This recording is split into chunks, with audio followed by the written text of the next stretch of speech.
Bonjour à tous, merci d'être venus. Certains viennent de loin, ont bravé les grèves et autres problématiques de transport. Donc Anne-Gaëlle Desbois, certains me connaissent peut-être déjà, sont peut-être déjà venus en formation avec moi. Donc j'interviens sur de nombreuses thématiques, hein, ça fait déjà 6 ans que je travaille chez Gérézo. Et je m'occupe, moi, de toutes les thématiques RH secteur public uniquement. Donc, entre autres, le statut des contractuels, les titres, enfin les titulaires, tout ce qui est lié à la protection sociale, hein, congé maladie, retraite invalidité qu'on fait assez régulièrement, hein, malheureusement, étant donné les possibilités de plus en plus difficiles rencontrées par les employeurs publics pour reclasser. Hein, donc je fais aussi tout ce qui est inaptitude, invalidité, reclassement, avec les études de procédure et autres. Et je m'occupe également du chômage et de la retraite. Voilà, avec ma collègue Fehima qui est à ma droite et qui est ma binôme en retraite et chômage secteur public. Voilà, donc ça fait pas mal de thématiques déjà. Je vous laisse, on ne sait jamais, si vous avez des questions par la suite, mon petit mail, si vous souhaitez qu'on échange, ça je le donne à chaque formation de toute façon. Hein, si vous avez des petites questions, vous n'hésitez pas. Hein. Donc voilà, vous avez certainement de toute façon mon nom dans la pochette. Voilà, gérezo.fr. Voilà, je réponds toujours. Des fois avec plus ou moins de délai, ça dépend de l'activité. Oula, tac. Et donc, comme ma collègue Sabrina vous l'a annoncé tout à l'heure, oui, donc Gérézo, pour ceux qui ne connaissent pas, on fait principalement de la formation, hein, RH privé, public aussi, dont je m'occupe. Moi, je fais que du public. Et puis, on s'est fait aussi de l'édition. Alors voilà, je vais vous présenter notre magnifique classeur sur le statut des contractuels. Hein. Voilà, donc si vous voulez le feuilleter tout à l'heure à la fin de la conf, il y a tout dedans, hein, depuis l'entrée jusqu'à la sortie. Il y a le même sur les titulaires. Moi, j'en ai fait un sur le chômage. Ma collègue en a fait un sur la retraite. Voilà, on a notre petite collection pratique Gérézo avec des ouvrages qui sont quand même mis à jour 2 fois par an, donc qui sont plutôt à jour en termes de jurisprudence et de texte. Voilà, donc si vous voulez le feuilleter, je le mets là, mais ce sera plutôt à la fin de la conférence. Hein. Et aussi une activité de conseil. Hein. Moi, ça m'arrive quand même de temps en temps. C'est plus sur la thématique retraite de faire des bilans individuels de retraite pour aider les gens à savoir quand fixer un point de départ pour partir. Voilà, donc les estimations et tout ce qui va avec. Donc on est bien occupés, voilà, dans nos domaines d'intervention. Ok, donc alors ce qui nous réunit aujourd'hui, cette matinée, voilà, on va tâcher de tenir les horaires. Hein. Je sais que vous avez des priorités, d'être bien occupés par la suite également. Aujourd'hui, j'ai proposé cette formation sur, c'est pas une formation, c'est une conférence. Hein. Moi, les formations sur les contractuels, ça me prend 2 jours quand même. Donc là, c'est un petit tour d'horizon que je propose en 1h30 pour que vous puissiez voir un petit peu ce qui est. Voilà, je vais vous pousser ça, comme ça vous ne serez pas embêté par le paper, d'autant que je ne suis pas sûre d'écrire, là, mais bon, on ne sait jamais. Voilà, je voulais juste vous présenter en 1h30 de temps ce qu'on fait sur une formation de 2 jours. Hein. Ça me tenait un petit peu à cœur parce que moi, je vais beaucoup sur le terrain, je fais beaucoup de déplacements donc en intra, je vais chez les clients et du coup, je suis vraiment plongée dans la pratique de l'établissement. Et sur les contractuels, je me suis aperçue qu'il y avait des choses qui n'étaient pas toujours très, très réglo. Donc, je me suis dit, ce serait l'occasion, sur un fond, il n'y a pas forcément d'actualité. Hein. D'ailleurs, on ne l'a pas présenté comme une conférence, franchement, sur l'actualité des contractuels. Hein, c'est juste, voilà, sur un recadrage un petit peu des pratiques, vous présenter ce que, du coup, les textes nous imposent de faire. Voilà, c'était plus ça l'esprit de la conférence, et puis aussi de voir vos questions. Hein. C'est aussi une conférence pour aborder vos questions et voir si on peut y apporter une réponse immédiate ou plus tard si ça nécessite des recherches en fait. Hein. Voilà. Hop. Donc le plan, il est bon, assez sommaire en même temps, 1h30, c'est un petit peu compliqué de faire un plan beaucoup plus détaillé. Donc déjà, je vais planter le décor avec quelques chiffres. On va se poser la question, le contractuel est-il une exception dans la fonction publique ?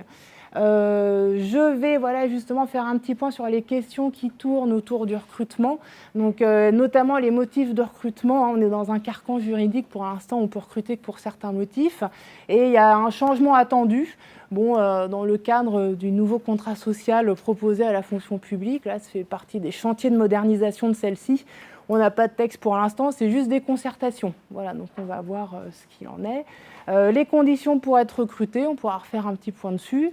Les mentions essentielles au contrat, alors ça, je tenais à faire un point là-dessus parce que bien souvent, je m'aperçois qu'il y a des couacs dans les contrats, des choses qui ne vont pas, notamment voilà, liées à la rémunération. Donc ça, on va faire un point là-dessus, hein. Faire référence à un échelon et faire évoluer l'agent contractuel dans une grille, c'est pas du tout ce que le texte nous dit de faire en fait. D'ailleurs, c'est vrai qu'avec le PPCR, ça a permis de faire un petit recadrage sur les pratiques des contractuels, donc moi j'en mange le clou.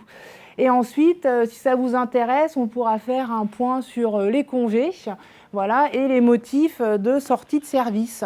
Voilà, donc un petit tour d'horizon quand même assez complet. J'espère que ça vous plaira. Et puis n'hésitez pas, si vous souhaitez intervenir, hein, une petite question, pas de problème. Voilà, questions-réponses. Alors moi, je les ai mis à la fin, mais on peut tout à fait intervenir avant. Hein, c'est pas...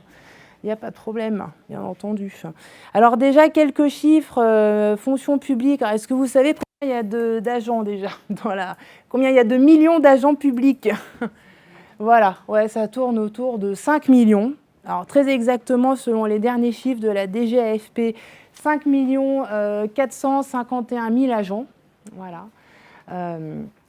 Alors, le PowerPoint n'est pas fourni, bon, en même temps, parce qu'il est très, très, très light. Mais en tout cas, si toutefois il vous intéresse, je pense qu'on peut s'arranger pour vous l'envoyer par mail. Donc après, bon, voilà, j'ai trouvé, enfin, les chiffres sont ici, hein, essentiels, faits et chiffres de la DGAFP. Donc après, ils ventilent. Effectivement, bon, la fonction publique d'État, on se doute que c'est la plus importante, évidemment.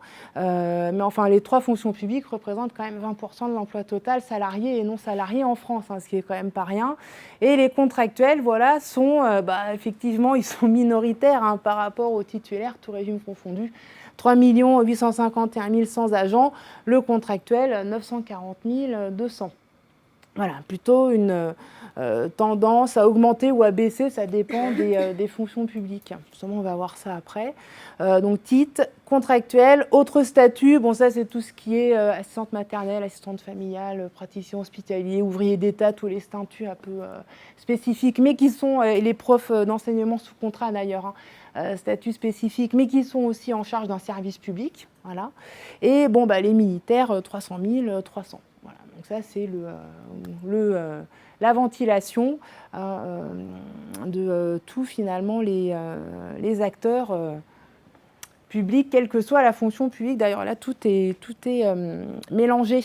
Alors, moi, ce qui m'intéresse, évidemment, plus dans cette conférence, c'est les contractuels.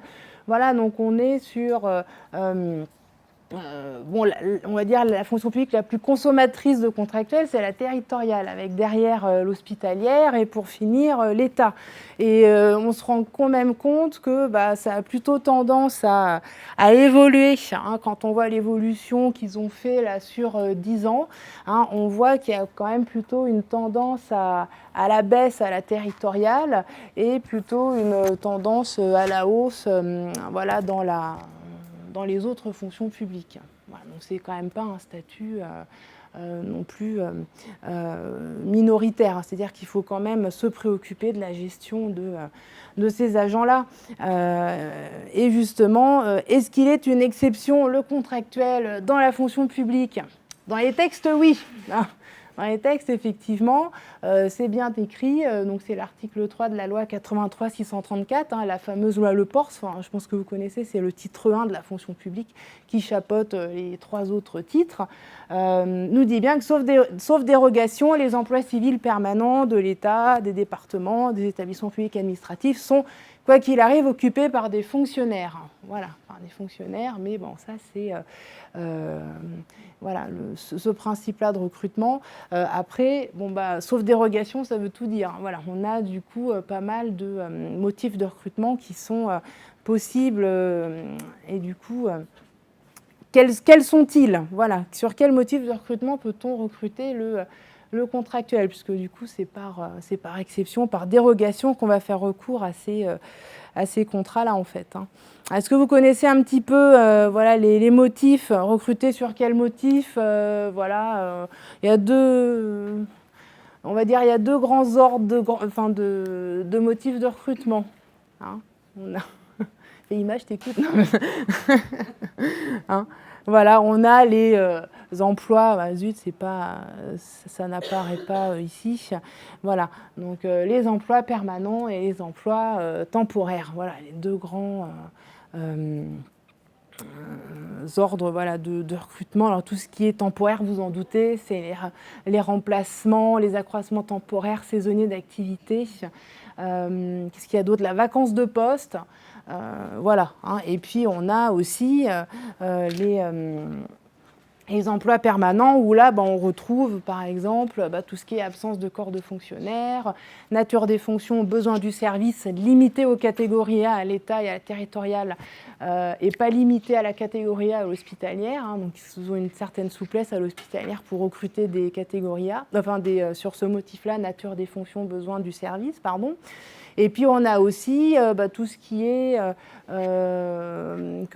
les emplois à temps incomplet dans la fonction publique d'État dont on parlait tout à l'heure, par exemple, n'excédant pas 70% d'un service à temps complet. Alors bon, là, la liste est longue, ça c'est pour dégrossir quand même un minimum. Et tous les motifs de recrutement, où est-ce qu'ils sont inscrits? Dans les lois statutaires fonction publique. Voilà. Donc, petit topo rapidement. Voilà, donc là, on a vu qu'il y avait le titre 1, c'est la loi Le Pors, ou le Pors, je ne sais pas comment dire, c'est la loi 83-634. Et du coup, tous les motifs de recrutement, vous les retrouvez à l'État, à la territoriale et à l'hospitalière dans les lois, je me suis trompée de couleur, mais enfin, c'est pas grave. Voilà, dans les lois statutaires, loi 84-16, loi 84-53, et loi 86-33. Voilà. Les motifs ne sont pas dans les décrets relatifs aux contractuels. Ils sont vraiment dans les lois statutaires à la base pour chaque fonction publique. Est-ce que de ce point de vue-là, ça ne pose pas trop de soucis au niveau des motifs de recrutement? Vous arrivez assez facilement à identifier vos besoins et à trouver le bon motif? Ouais, c'est important parce qu'en fait, il faut que ça figure justement dans le contrat. Et bien souvent, je m'aperçois que ce n'est pas écrit, qu'il n'y a pas la référence à l'article, qu'il n'y a pas la référence du motif de recrutement. Bon, alors que finalement, les décrets sur les contractuels sont intransigeants là-dessus. Ça fait partie des éléments essentiels à mettre au contrat. Voilà. Après, on se pose la question du CDI. Alors, j'imagine que vous en avez dans vos effectifs CDI, CDD. Voilà, donc est-ce qu'ils sont plus... Alors déjà, quelles sont les conditions pour recruter en CDI directement, ou en CDI? Est-ce que vous savez sur quel emploi on peut déjà mettre les agents en CDI? Quand il n'y a pas de corps de fonctionnaires, on peut les recruter en primo-recrutement CDI, ça c'est vrai. Voilà, il y a ça. Il y a aussi finalement tous les motifs de recrutement où on ne pique pas, entre guillemets, le travail ou le statut fonctionnaire, en fait. Voilà. C'est justement absence de corps de fonctionnaire, on n'a pas ce qu'il faut dans notre vivier. Donc, on va chercher la compétence ailleurs et on va la trouver chez le contractuel, par exemple. Voilà, qu'est-ce qu'on a d'autre? La nature des fonctions, besoin du service aussi pour assurer la continuité du service public. On peut aussi se permettre de CDIser à ce niveau-là. Donc, c'est des leviers qui sont assez souvent utilisés pour fidéliser en fait, le contractuel et éviter que, justement, il s'en aille un peu trop vite. Voilà, donc il y a des motifs de primo-recrutement comme ça en CDI, avec période d'essai évidemment, ça on peut comme ne pas en mettre, il n'y a pas de problème. Et puis par contre, ça aussi, on ne peut la renouveler qu'une fois. J'ai vu aussi des pratiques où les périodes d'essai étaient renouvelées, alors que l'agent occupait le même poste, était renouvelé de manière indéfinie. Enfin, c'est un petit peu, voilà, c'est pas très sécurisant pour le contractuel. On ne sait jamais, voilà, on n'est pas à l'abri d'un contentieux en fait. Hein, donc, il vaut mieux à la base avoir un acte de recrutement extrêmement clair. Hein. Voilà. Donc la CDIsation, vous connaissez, donc soit on peut CDIser en primo-recrutement, soit on CDIse au bout de voilà, 6 ans d'ancienneté, justifiée par le contractuel dans votre établissement. On fait attention aux interruptions de contrat dès lors qu'elles excèdent 4 mois, ça casse l'ancienneté. Bon, ça, c'est pas de l'actualité déjà, c'est en vigueur depuis quelques années maintenant, hein, pas de problème. Évidemment, voilà, ce que je voulais vous faire dire aussi, c'est qu'on ne peut CDIser que sur les emplois permanents. Non, voilà, emploi permanent et non sur les emplois temporaires, on s'en doute. Voilà. Les CDI, c'est que sur finalement ce qui est pérenne. Voilà. Après, donc dans le temporaire, hein, on met là-dedans, comme je vous l'ai dit, les remplacements, la vacance de poste et les accroissements temporaires saisonniers d'activité. Voilà. Bon. La vacance de poste, en plus, elle est limitée à 2 ans. Voilà. Enfin, c'est 1 an de recrutement renouvelable une fois. Voilà. Donc ça fait 2 ans au total. Hein, et là, c'est pareil, j'en ai vu sur le motif vacances de poste, ça fait plus de 6 ans qu'ils y sont, donc je me pose la question légitime de savoir est-ce que ces gens-là, il ne faudrait pas les CDIser. Voilà. Hein, on a eu des contentieux comme ça et les agents gagnent hein, quand même. Hein. Voilà. Est-ce que vous avez des questions sur les motifs de recrutement ou pas spécialement? Oui, dites-moi. Oui.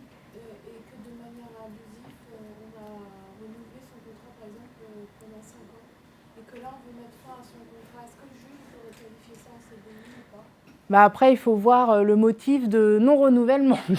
C'est,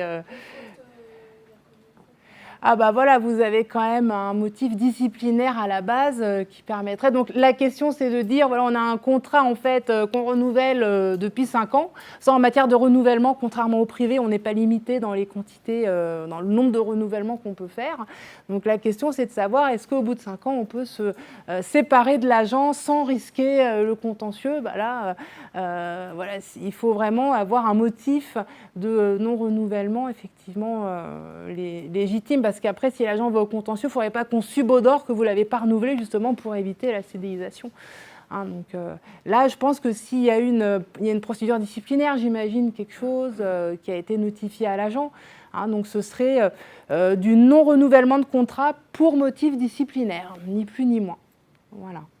Hein, et je pense que ça pourrait largement vous sécuriser. Après, il faut quand même laisser l'accès au dossier individuel et tout. Il faut respecter les droits de la défense hein, de l'agent. Voilà. Il faut justifier même dans le cas d'un CDD ? Bah oui, c'est cette question-là, oui. C'est-à-dire que, voilà, en matière de renouvellement de contrat, l'agent n'a aucun droit, en fait. C'est-à-dire qu'il ne peut pas invoquer un droit acquis dans les textes, comme quoi il faut absolument le renouveler. Le seul principe, c'est que si jamais il y a le motif de recrutement qui demeure, le juge va se poser la question pourquoi l'agent n'a pas été renouvelé, pourquoi on s'en est séparé, pour en mettre un autre. Voilà. Et s'il s'avère que c'était tout simplement pour ne pas le CDIser, eh bien du coup, on risque voilà, d'un petit contentieux. Bon, c'est pas grand-chose. Hein. Il ne s'agira pas de réintégrer l'agent, mais bon, ça va être le paiement de dommages et intérêts pour préjudice moral, quoi, et trouble, enfin perte de chance d'intégrer la fonction publique. Voilà, ça peut aller dans ces eaux-là. Donc le motif, les motifs non légitimes, voilà, c'est non-renouvellement pour, en raison de la manière de servir. Enfin, là, au bout de 5 ans, vous vous serez rendu compte qu'il n'est pas bon, quoi. Voilà. Mais là, c'est pas ça, c'est de la discipline, en fait. Voilà.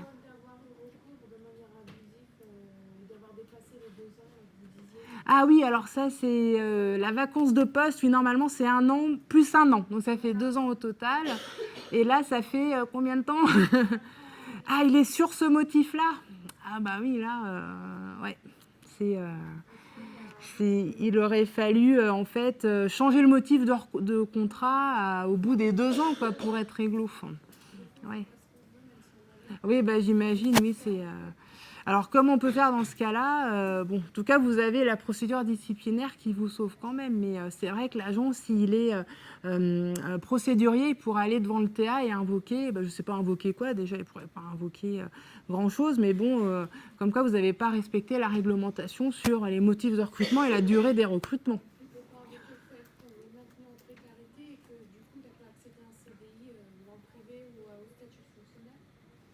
Après, là, si bon, il aurait pu accepter, enfin, personne ne l'aurait empêché d'accepter le CDI dans le privé. Hein. Je ne pense pas que ça va vraiment influencer le juge, hein, cet argument-là. Hein. Oh, c'est pas. Voilà, c'est ce que je dis, des indemnités pour préjudice moral, trouble dans les conditions d'existence, perte de chance, tout ce qu'on veut. Oui. J'ai une question. Dites-moi. L'absence de fonctionnaires dans le corps. Oui, l'absence de corps de fonctionnaire, ouais, tout à fait. Est-ce que l'on peut considérer qu'un agent contractuel peut être recruté parce que dans le corps du ministère de tutelle ou rattaché, on n'a pas l'emploi d'un agent? Par exemple, en l'occurrence chez la culture, Oui. on va dire qu'on n'a pas de juriste Ouais. ou d'informaticien plutôt. Voilà, informatique. Voilà, c'est tous les postes généralement liés à l'informatique, à la numérisation, c'est très compliqué. On a dans d'autres ministères, enseignement supérieur ou autres, on a du corps d'informaticiens. Est-ce qu'on peut considérer qu'on peut recruter un agent contractuel puisque le corps d'informaticien n'est pas au ministère de la Culture, ou est-ce que je dis il y a des fonctionnaires qui sont comme ça dans d'autres fonctions publiques ou dans d'autres ministères?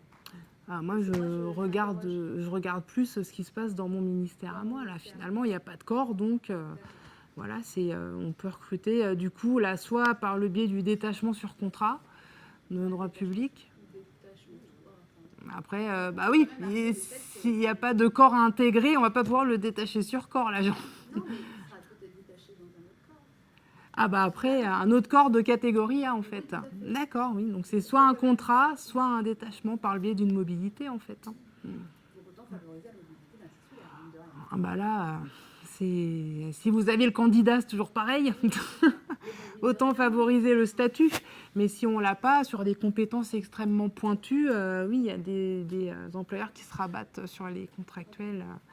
Pas d'autre solution. Bah oui, ministère, vous n'avez pas le corps, donc bah non, mais de rien. Est-ce qu'il y avait d'autres questions sur les motifs? Non, c'est bon. Ouais. Il me semble que vous avez dit que dans la fonction publique, il n'y avait pas besoin de respecter des délais. Très souvent, on recrute des contractuels sur des remplacements. Oui. Mais pour autant que je sache, alors c'est vraiment des remplacements, c'est des besoins occasionnels, etc. D'accord. Mais pour autant que je sache, on applique un délai. Un délai de prévenance. Ah oui, vous avez un délai de prévenance à respecter pour lui dire qu'il est renouvelé ou pas? Non. Ah non, alors ça doit être autre chose. La possibilité de reprendre quelqu'un Oui. Qui a déjà travaillé tant de mois sur des remplacements. Est-ce que ça s'applique ou est-ce que ça ne s'applique pas dans la fonction publique? Bah, rien ne vous empêche de reprendre l'agent.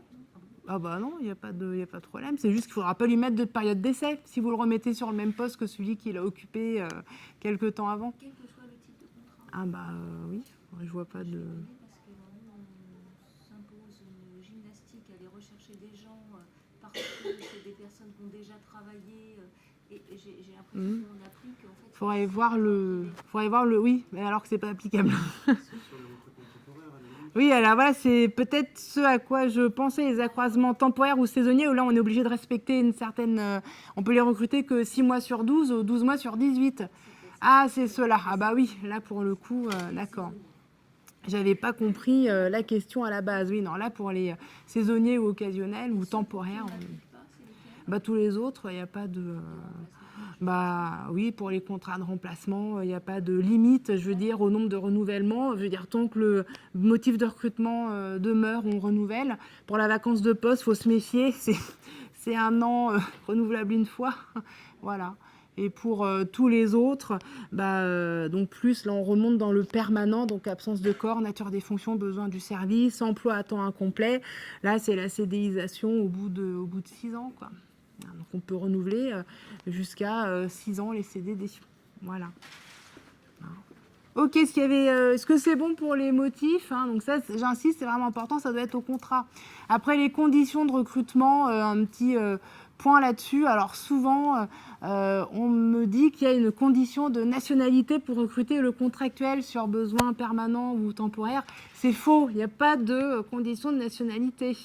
Hein, on peut recruter de nationalité française, européenne ou pays tiers à l'Europe, il n'y a pas de souci là-dessus.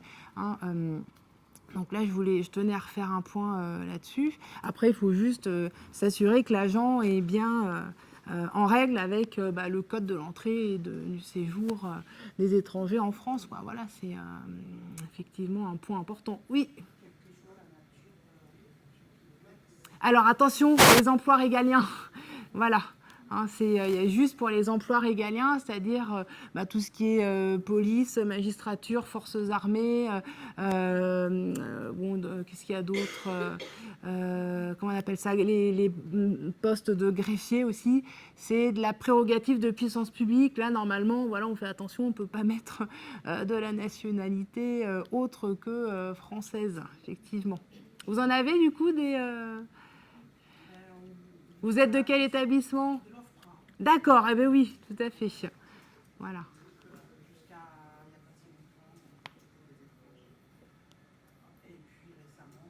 Vous avez changé la politique ? D'accord.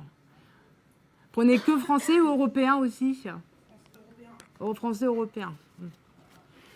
Oui, ça a été un peu élargi. D'accord. Donc, oui, c'est le petit détail auquel il faut faire effectivement attention. Les fameux emplois régaliens.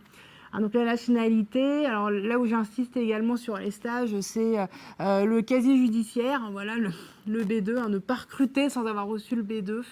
Hein, il paraît que maintenant on ne peut plus le demander comme on veut. Est-ce que vous avez constaté? Si, on peut, hein, on peut le demander au recrutement, mais n'importe quand après, faire un contrôle aléatoire, il n'y a pas de souci. Dès lors qu'on a un doute sur un agent, bon, il n'y a pas de limite. Je n'ai pas compris là pourquoi ce n'était plus possible de demander les B2. Il n'y a aucun souci pour les demander. Donc au moment du recrutement, et c'est pas parce qu'il y a des mentions inscrites que forcément l'agent sera, qu'il n'est pas recrutable. Voilà. Tout dépend de la nature des mentions. Oui, excusez-moi. Oui.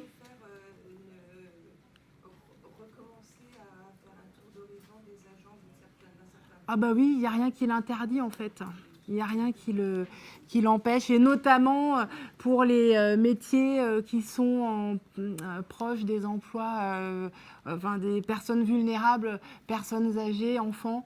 Du coup, les personnes qui travaillent en lien avec ces publics-là, finalement, font l'objet normalement de contrôles quand même assez réguliers. Voilà. Bon, après, il peut très bien ne rien avoir sur le casier et avoir malgré tout un agent qui a des pratiques douteuses. Hein. Bon. Ça ne veut rien dire, le casier. Mais bon, ça permet de vérifier quand même des doutes, on va dire. Hein. Donc, pas de limite, voilà, pour demander le B2. Et là où j'insiste aussi, mais bon, je sais qu'après, en matière de moyens, c'est pas toujours évident, vérifier l'aptitude physique des agents. Hein. Donc, le médecin du travail et le médecin agréé, normalement, on passe les deux SAS. Hein, le médecin agréé de l'administration qui est compétent pour vérifier l'aptitude aux emplois, voilà, du grade où l'agent va être finalement, il va pas être recruté dans le grade, mais vérifier l'aptitude au métier en fait. Hein, et puis le médecin du travail qui lui va plus vérifier l'aptitude au poste. Voilà, bon, il y a certains établissements, ils n'ont pas de médecin agréé, ils ont encore moins de médecin du travail. Donc qui c'est qui va se récupérer la mission? C'est le médecin traitant. Bon, c'est plus que limite, mais malheureusement, on a certains établissements qui sont en difficulté par rapport à ça. Médecin agréé, c'est de plus en plus, voilà, très complet. Oui. Un service. Oui, voilà. C'est très indiqué, oui. Mais ils sont interdits de servir, quoi. Ouais, ils peuvent pas servir, effectivement. Donc là, de ce point de vue-là, c'est bon. De votre côté, ça tient en lien, en fait, finalement, avec l'émission. Ouais. Est-ce que c'est différent Ah non, là c'est En fait, on a médecin carrément spécifique. un service médical et c'est carrément des textes sapeurs-pompiers qui le précisent et c'est le ministère de l'Intérieur et tout ça, c'est très réglementé. C'est En pas ce fait, qu'on dans la fonction publique, la différence, c'est le médecin de prévention ne peut pas se prononcer sur l'éthique. Les médecins du travail, oui, mais pas les médecins de prévention. Donc c'est pour ça qu'il faut passer par un médecin agréé. Et Non, mais ils ont carrément Ça allonge les délais, bah oui. classeurs et ils doivent respecter un certain nombre de délais. C'est très codifié, quoi. Ah bah oui, j'imagine, mais après c'est justifié finalement. Ils font des examens. Tous les 6 mois, vous dites 6 mois, 1 an, c'est un statut que je connais pas trop, mais En fait, c'est tous les 6 mois si l'agent doit être. Mais sinon, c'est tous les ans, la visite elle est obligatoire. d'accord. Ouais. En surveillance médicale accrue. Là, on a recruté exceptionnellement, c'est la première année où on a recruté des contractuels et c'est l'article 3.2 ou remplacement aussi. Voilà. Vous intervenez dans quel domaine? Le SDIS, La ouais. prévention, Non, mais je veux dire, ils interviennent vraiment, c'est des métiers de pompiers en fait, ce sont des personnes qui sont Sur le terrain. non, c'est des pompiers, soit ils montent dans Ils sont vraiment pompiers, soit d'accord. ils montent dans les camions, ou soit ils font de la prévention, soit D'accord. Non, ça m'interpelle parce que au ministère de l'Intérieur, on recrute des vacataires, des contractuels, et la visite d'aptitude n'est pas forcément obligatoire en fait, tout dépend des missions. Ah oui. Ça m'interpellait parce que vous disiez que c'était une volonté dans un texte Et vous êtes de quel établissement? du ministère de l'Intérieur. D'accord. parce que nous on est sous la double, Oui, double tutelle. Ministère de l'Intérieur et préfet. Mm. Voilà, c'est pour ça, c'est compliqué. On a plusieurs statuts. Oui, dites-moi. Un contractuel qui ne remplit plus les conditions, Oui. soit d'aptitude physique, soit si on a fait un contrôle des deux au cours de son contrat, et qu'il est parti par exemple sur un deuxième contrat de 3 ans, et qu'il va arriver à 6 ans, comment est-ce qu'on peut s'en séparer? Ah bah justement là, Par une procédure disciplinaire, si c'est pour le B2 et encore, c'est pas le bah là administratif.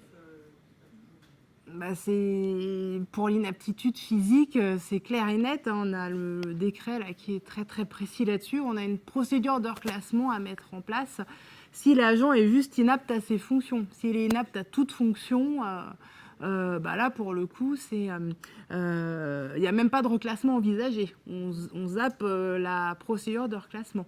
Et ça peut arriver en cours de CDD, il n'y a pas de problème. Si c'est du B2, enfin si c'est parce qu'on a finalement juste un casier judiciaire qui commence à ne plus vraiment être correct, bah, du coup ce serait un licenciement pour la perte d'une des qualités pour être agent de droit public, parce que finalement les contractuels, voilà, ils ont exactement la même obligation que chez les titulaires, hein, d'avoir quand même un casier, donc un B2 qui soit peut-être avec des mentions, mais pas incompatible avec les fonctions qu'ils exercent. Il y a ça aussi à vérifier. Hein.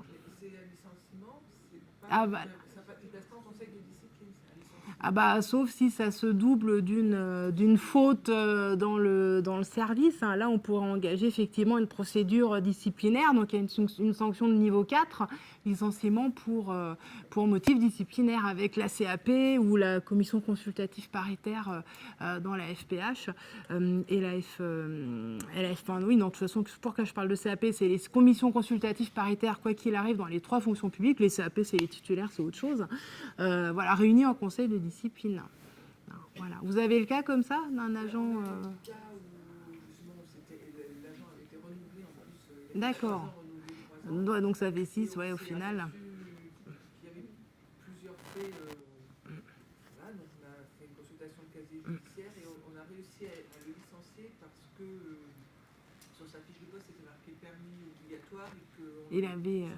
n'avait plus de permis et il avait en plus omis de nous en informer. C'est un peu embêtant. Mais ça a été très compliqué. Et vous avez utilisé le motif Oui. perte d'une des conditions. Voilà, tout à fait. Avec procédure disciplinaire. Ah bah oui, d'accord. Parce que, en plus, un juge administratif. Ah, c'est passé au contentieux? Non, Ah, d'accord. c'est pas passé au contentieux, mais on essaie de verrouiller avant que ça passe. Oui, c'est ça, vaut mieux sécuriser. Et, Oui. un juge administratif peut ne pas apprécier qu'on licencie quelqu'un qui a commis des fautes dans le privé, parce que il faut donner droit à la personne de travail. Bah, normalement, il y a une... Oui, mais bon. Il y a une obligation de dignité quand même, voilà, à respecter. Ça dépend des fonctions aussi. Plus les fonctions sont gradées, moins ça passe. Voilà, c'est ça. Alors, il y a vraiment une obligation de dignité et de probité qui est très très forte. Nous, on est dans le ministère des Armées, il n'y a pas de... La tolérance, ouais, plutôt 0, non? Non? Pas de... D'accord. Il n'y a pas de... Non, on ne prend pas le risque. Ouais. Un Oui, juge donc c'est ce qu'on disait. administratif, ce ne sont pas des militaires, les contractuels. Enfin, Mais oui, tout à fait. donc, C'est un statut encore autre. c'est pour ça que je voudrais savoir si ça se produit à nouveau. Parce que Mais en tout cas, il y a un arrêt qui est sorti pour les titulaires. Je ne sais pas si on peut vraiment le transposer aux contractuels, où là, effectivement, le Conseil d'État est très clair. Il nous dit que si on s'aperçoit qu'il y a un titulaire qui a un B2 un peu louche, voire même très louche, au point qu'on veut s'en séparer, eh bien, on est obligé de passer par la procédure disciplinaire.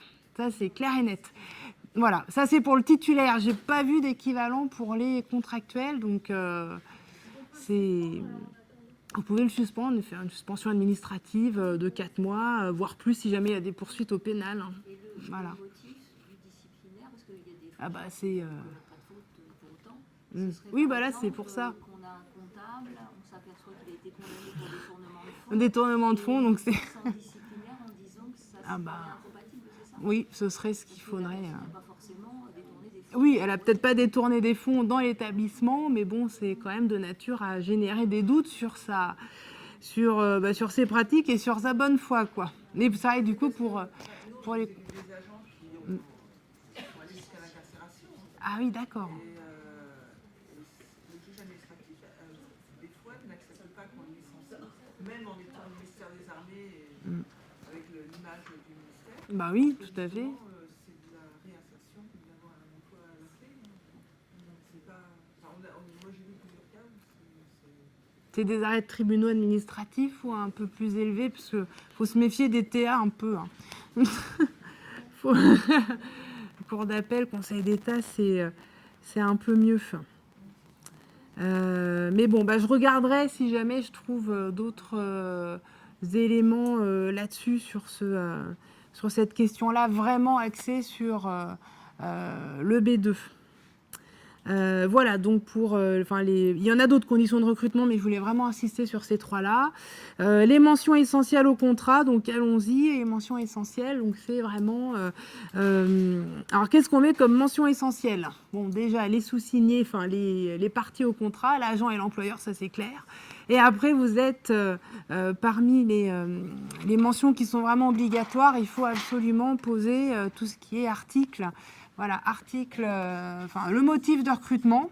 Moi, dans mes modèles de contrat, donc je donne dans les formations sur 2 jours un modèle de contrat où je dis, bah voilà, considérant que tel agent, considérant l'indisponibilité physique de tel agent, bah, je procède au recrutement de madame, monsieur, machin, pour une durée de 3 à 6 mois à compter de telle date. Vous voyez, donc il faut absolument mettre un considérant de principe qui prévoit le motif de recrutement. Oui. Bah, normalement, alors c'est pas écrit clairement dans le décret, hein. Là il y a une petite interrogation là-dessus. Le décret nous dit juste qu'il faut une description précise du motif de recrutement. Alors je sais que dans le privé on met les noms, alors je suis pas spécialiste du privé, mais enfin j'ai déjà entendu que, je sais qu'on met les noms et prénoms des personnes absentes et qu'on remplace, voilà. Donc dans la fonction publique il y a de tout comme pratique. Il y a des établissements qui préfèrent ne pas le mettre parce qu'ils considèrent que ça porte atteinte. On n'a pas besoin de savoir que l'agent est malade ou autre, hein, voilà. Et il y en a qui sont vraiment qui mettent tout dans le détail, voilà. Même l'objet du congé est en congé maternité à compter. Je dis, bon là, vous faites peut-être un peu trop, mais enfin, en indisponibilité physique, ça suffit. Voilà, pas besoin d'en savoir trop. Mais là-dessus, on n'a pas... après, je ne sais pas quel serait... Enfin, si ça va au contentieux, je ne sais pas quel serait un moyen qui pourrait être invoqué. Voilà, en quoi ça laisse... Si vous remplacez voilà. un agent absent, on peut changer d'agent absent en cours de route. Quoi. Ah oui, tout à fait. Oui, c'est ça. C'est vrai que c'est après ça, le risque, c'est d'aller sur des cascades de remplacement. Voilà. Voilà, voilà. Quelqu'un, faut carrément créer un pool de remplacement, ce sera mieux. Hein, mais oui, ce serait éventuellement un moyen invoqué par l'agent, quoi. Voilà. Mais, en pratique, qui met les noms et prénoms des personnes remplacées? Enfin, quel établissement? Vous voyez, 2, 3, 1, 2, 3. Ouais, c'est quand même une petite minorité. Voilà. Moi, j'aurais tendance à dire qu'il faut le mettre, parce que le décret nous dit description précise du motif. Ça veut dire qu'il faut mettre qui on remplace et pour quel motif. Voilà, ça, c'est mon point de vue. Pardon ? Dans ce cas-là, si le remplacé revient avant la fin du contrat. Du coup, c'est un licenciement pour comment il s'appelle ce licenciement? C'est disparition du besoin. Disparition du besoin sur le poste. L'agent titulaire remplacé revient, donc le contractuel n'a plus lieu d'être. Voilà. Ou bien, si on est gentil, on laisse jusqu'à la fin de son contrat. Si, voilà, entre nous, c'est peut-être même mieux parce que, enfin, tout dépend de la durée du contrat, mais parce que les procédures de licenciement, c'est quand même, il y a un certain formalisme à respecter quand même. Hein. Donc, si on peut tout simplement attendre la fin du contrat et ne pas renouveler, c'est encore ce qu'il y a de mieux à faire. Hein. Donc, motif de recrutement, l'article. Donc là, les articles, après, vous les retrouvez dans les lois statutaires. Hein, voilà. Hop. Avec les alinéas et tout. Donc ça, c'est vraiment indispensable. Ensuite, qu'est-ce qu'on a d'autre comme mention essentielle? La durée du contrat. Hein. Voilà. Durée du contrat, il faudrait peut-être mettre avant nature du contrat, donc CDD, CDI. Ça, de toute façon, on le met dans le titre. Après, si c'est un CDD, on met du temps au temps. Après, que faut-il préciser? Le métier sur lequel l'agent est recruté. Ça aussi, des fois, je vois des petites anomalies. Les agents sont recrutés, par exemple, dans le grade aide-soignant, je ne sais plus, ça a changé les échelles maintenant, mais classe normale, par exemple. Voilà. Et recruté dans le grade des aides-soignants, classe normale, voilà, et classé à tel échelon. Ah non, c'est pas bon, hein, en fait. L'agent, il est recruté sur un métier. Donc, le métier d'aide-soignant, on ne fait surtout pas référence à un grade, une classe ou à un corps ou cadre d'emploi, peu importe. On fait référence à un métier, tout simplement. Et puis, ensuite, il faut préciser la catégorie. Catégorie, est-ce que c'est du A, du B ou du C? Tout simplement pour apprécier le droit à CDIsation, voilà, au bout de 6 ans. Parce que pour être CDIsé au bout de 6 ans, il faut justifier de 6 ans d'ancienneté avec des interruptions entre les contrats inférieurs à 4 mois et 6 ans d'ancienneté mais sur un poste de même catégorie. Voilà. Enfin, on peut changer de poste, ça c'est pas le problème, mais il faut toujours rester dans la même catégorie, sinon ça marche pas. Hein, ça c'est pas nouveau. Métier, catégorie, quoi d'autre là qui me vient? Pardon? Quotité de travail, tout à fait.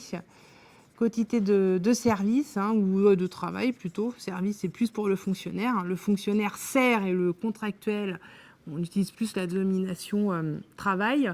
Voilà. Un accident de travail, accident de service, par exemple, c'est un bon exemple. Voilà. Quotité de travail, est-ce que c'est du temps plein, du temps incomplet? On ne peut pas recruter à temps partiel. Ça aussi, je l'ai vu. L'agent est recruté à temps partiel à compter de telle date sur une quotité de 80%. Non, c'est impossible de recruter à temps partiel. Pour avoir un temps partiel, il faut déjà 1 an d'ancienneté. Donc, puis c'est à l'agent qu'il demande le temps partiel. Donc on recrute à temps incomplet. Ok, ça, il n'y a pas de problème. Temps incomplet, 80%. Voilà. C'est juste une histoire de vocabulaire. C'est pas grand-chose, mais ça peut avoir son petit effet. Ensuite...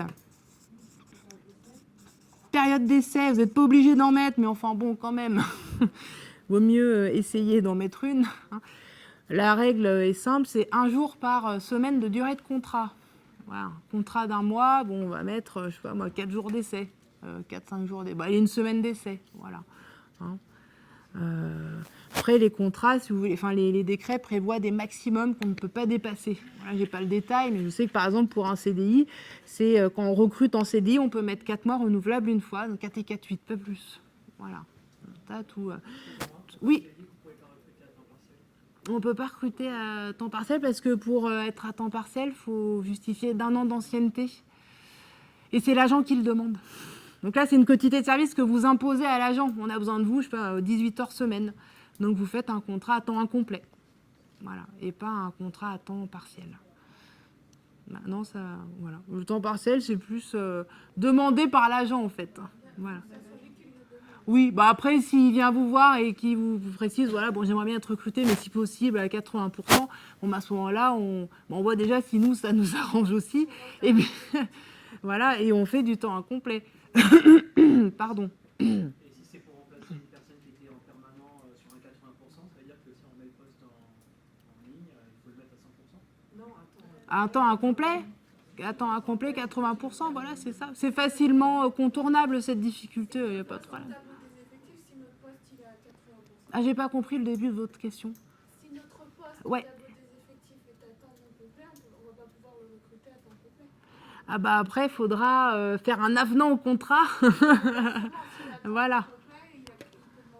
Bah là, il pourrait demander un temps partiel, par contre. Mais s'il est recruté à temps non complet, qui veut passer à temps plein, c'est compliqué. Voilà, sauf si vous avez un autre poste, vous pourrez le positionner et du coup donner satisfaction à sa demande. Voilà. Et donc c'est plus facile dans un sens que dans l'autre. La période d'essai, donc oui, alors la précision là-dessus, c'est qu'on peut en mettre, une, renouveler une fois, hein, surtout pas plus qu'une fois. J'ai vu ça, bon. Voilà. Si toutefois, voilà, l'agent change de fonction, donc du coup, bah, normalement, il faut lui faire un avenant au contrat déjà, et puis préciser dans cet avenant qu'on lui remet une période d'essai pour s'assurer de ses compétences sur ces nouvelles fonctions. Je suis en train de réfléchir, période d'essai, qu'est-ce que je vois d'autre après? Pardon?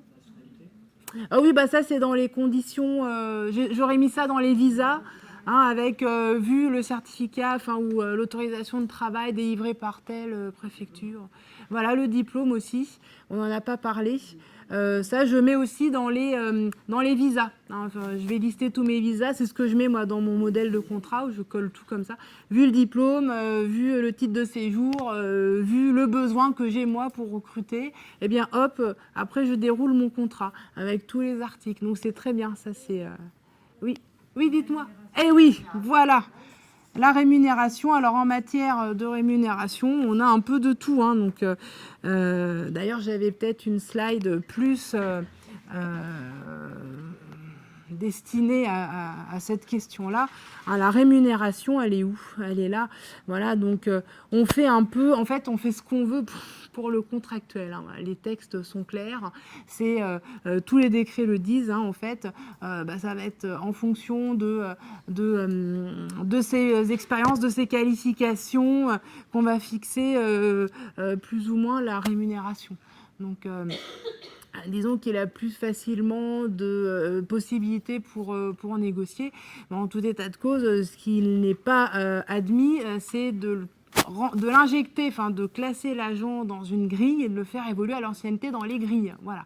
Ça, c'était c'est quelque chose qui est effectivement à proscrire parce que les agents contractuels n'ont pas de carrière, voilà, contrairement aux titulaires qui, eux, peuvent avoir des avancements d'échelon, de grade et avoir de la promotion interne.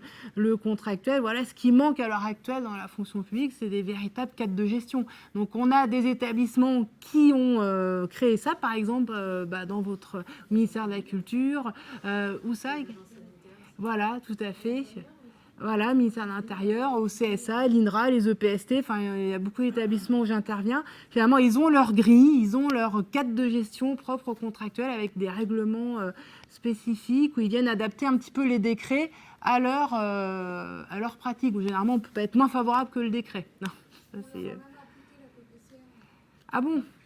C'est-à-dire, vous avez... En fait, le CIG nous a dit que vu qu'on faisait mention à un grade et un échelon, on est obligé de revaloriser Voilà, C'est pour ça qu'avec le PPCR, on a pu remettre un petit peu les choses à plat. Voilà. Donc là, oui, vous n'avez pas eu d'autre choix. En fait, il aurait fallu dans le contrat juste dire, l'agent est rémunéré, si vous voulez vraiment garder une rémunération indicée, vous dites l'agent est rémunéré sur la base de l'indice majoré tant. Voilà, vous ne dites pas tel échelon avec telle ancienneté de reprise, surtout pas.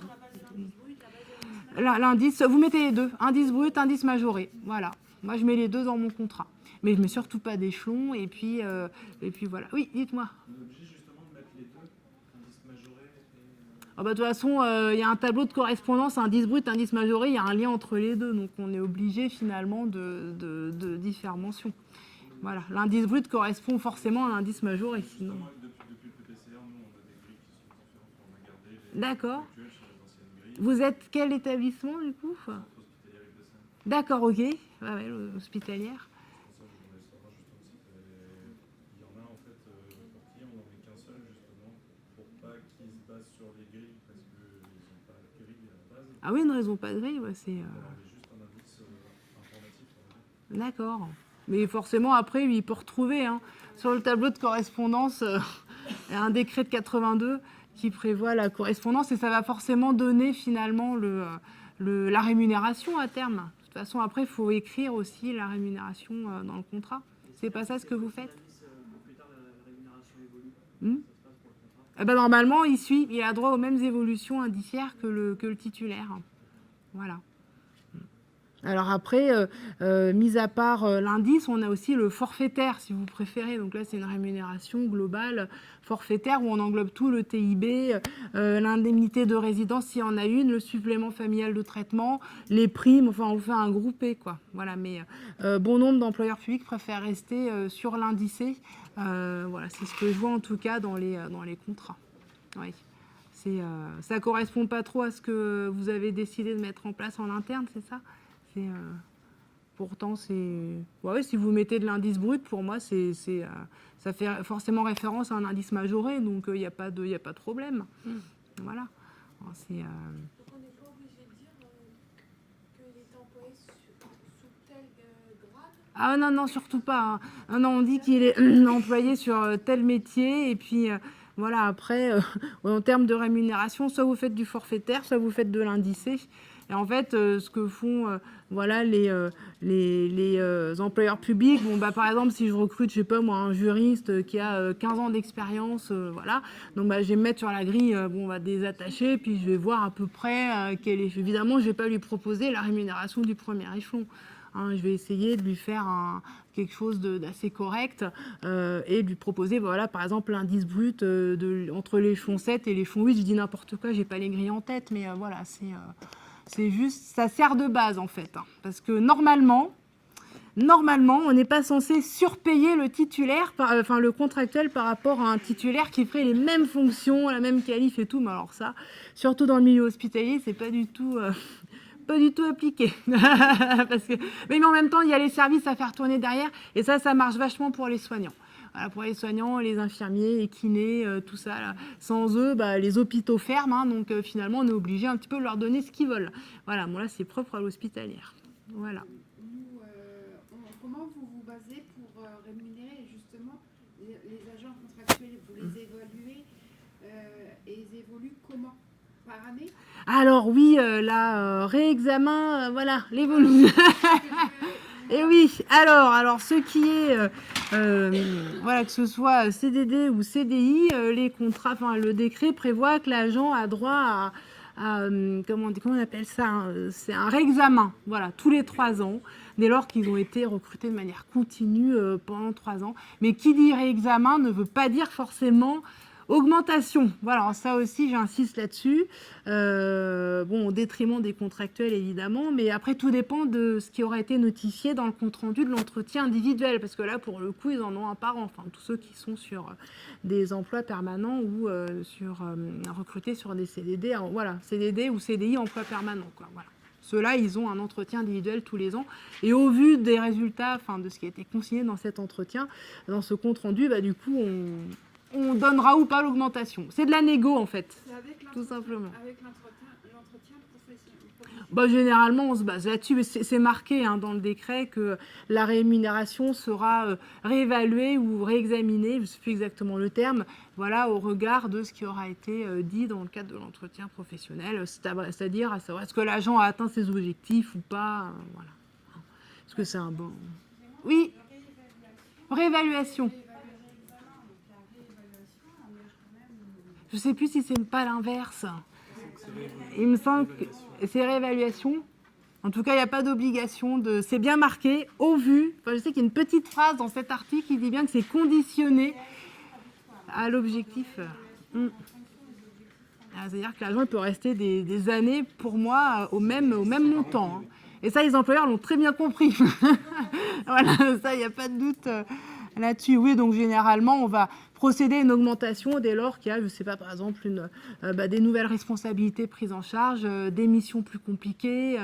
Voilà, mais sinon, il n'y a pas d'obligation. En tout cas, je n'ai pas vu de contentieux là-dessus. Pourtant, maintenant, les décrets datent de 2014. Voilà. Le dernier toilettage des décrets sur les contractuels, c'est 2014-2015 pour les 3 fonctions publiques. Puis, dans le forfaitaire, oui, vous incluez tout. Mais sinon, si vous êtes en indicé, il faut mettre tout ce qui va avec l'indice, c'est-à-dire l'indemnité de résidence, le SFT, les éventuelles primes après en fonction des fonctions de l'agent, quoi, en fait. Voilà, attention, on ne donne pas les primes qui sont réservées qu'aux titulaires. Par exemple, la prime de service, je ne sais pas dans quel établissement vous êtes. Voilà, donc il y a peut-être des primes qui sont vraiment dédiées qu'aux titulaires. Donc ceux-là, celles-là, les contractuels n'y peuvent pas y prétendre. Les indemnités de fin de contrat et les indemnités de préca, non. Pas dans la fonction publique. Souvent, les contractuels sont demandeurs.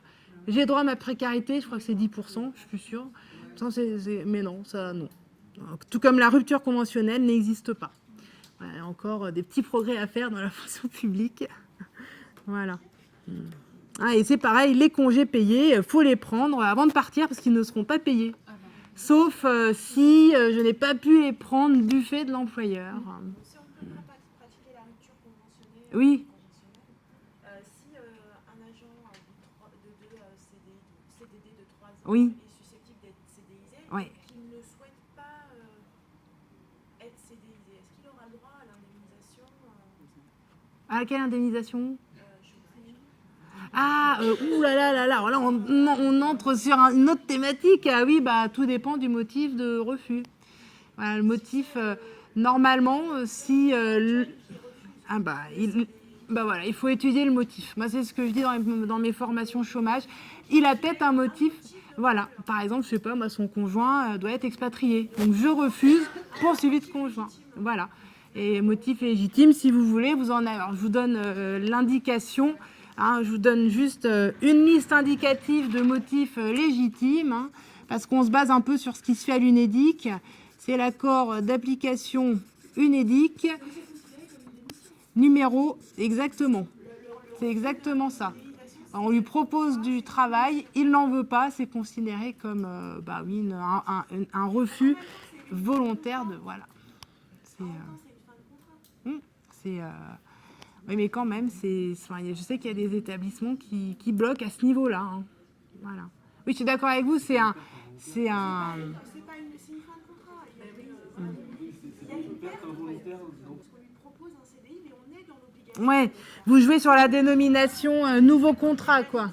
Ouais. C'est aussi une fin de contrat. Ouais. Oui, je suis d'accord avec vous, dans le sens où on lui propose un nouveau contrat, finalement, qui est le CDI. Voilà. Mais...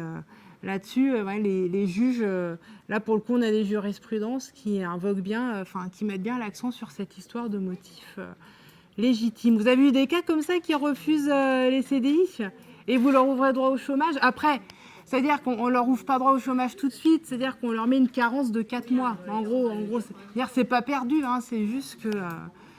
moi, les cas que j'ai, c'est plutôt c'est pas ce niveau-là, les cas de...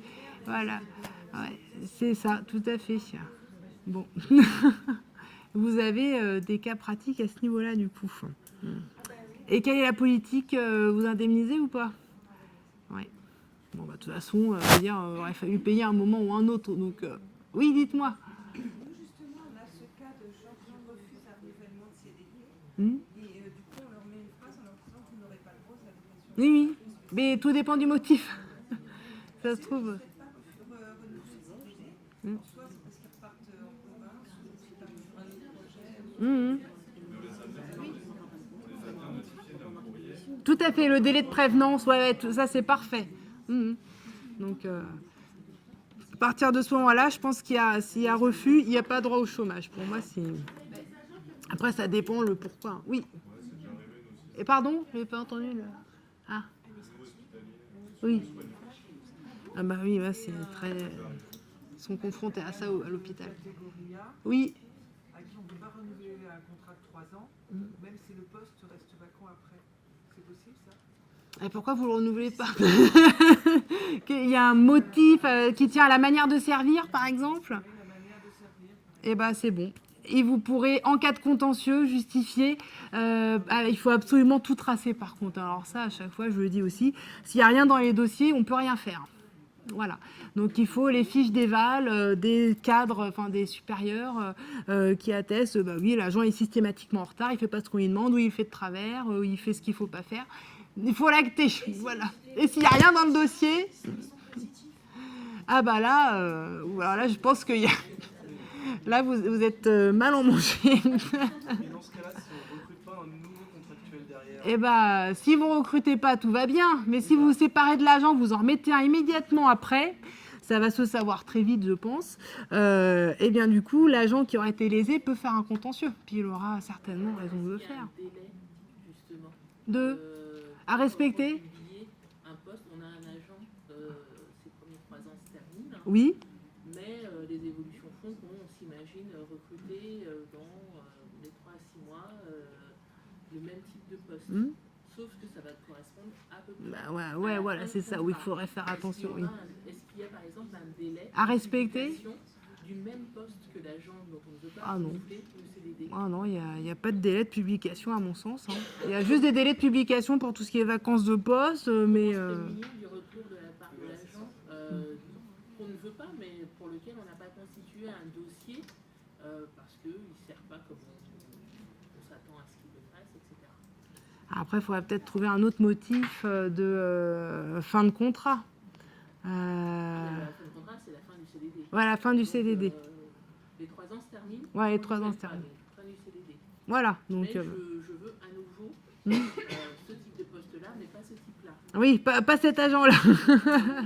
Voilà, il n'y a pas de délai. C'est pour ça qu'il vaut mieux attendre un petit peu, mais bon, combien de temps vous dire on n'a pas... 3 à 6 mois, je pense que c'est raisonnable. Mais du coup, comment vous faites tourner le service pendant 3 à 6 mois? Voilà. Hein, je pense que là où c'est vraiment très dangereux, c'est de faire le remplacement immédiat. Où là, on risque vraiment le contentieux. Oui, dites-moi. On a parlé tout à l'heure du Allô. forfait pour le Oui. la rémunération. Ouais. Est-ce qu'un contractuel CDD ou CDI peut percevoir de la prime, alors semestrielle ou annuelle, que perçoivent habituellement les titulaires ou de la surprime? Est-ce qu'ils peuvent en percevoir? Bah, normalement, on a une instruction de la DGOS qui est sortie là-dessus le 1er avril 2016 et qui est catégorique. Tout ce qui est vraiment destiné aux titulaires n'a pas vocation à être alloué aux contractuels. Voilà. Ah oui, c'est vrai, c'était un forfait. Ah oui, pardon, c'était un forfait, excusez-moi. Bah oui, du coup, vous l'englobez, mais il faut lui trouver un autre nom, quoi. Faudrait essayer de... Il l'aperçoit tous les mois, finalement, c'est ça? Oui, c'est tout à fait. Mais voilà. Il ne peut pas percevoir si c'est une fois par an ou deux fois dans l'année, il va pas percevoir un montant. Je pense que là, comme c'est du forfaitaire, on peut se permettre de camoufler un peu plus facilement. Voilà, excusez-moi, je n'avais pas compris. Je croyais que c'était vraiment... Voilà, le forfait, ça peut... Voilà, tant que, voilà, j'insiste encore une fois, normalement, voilà, voilà, on ne peut pas surpayer un contractuel par rapport à ce que ferait un titulaire de même niveau de qualification, même niveau d'expérience. Bon, ça, après, c'est un arrêt du Conseil d'État qui le disent bien, mais bon.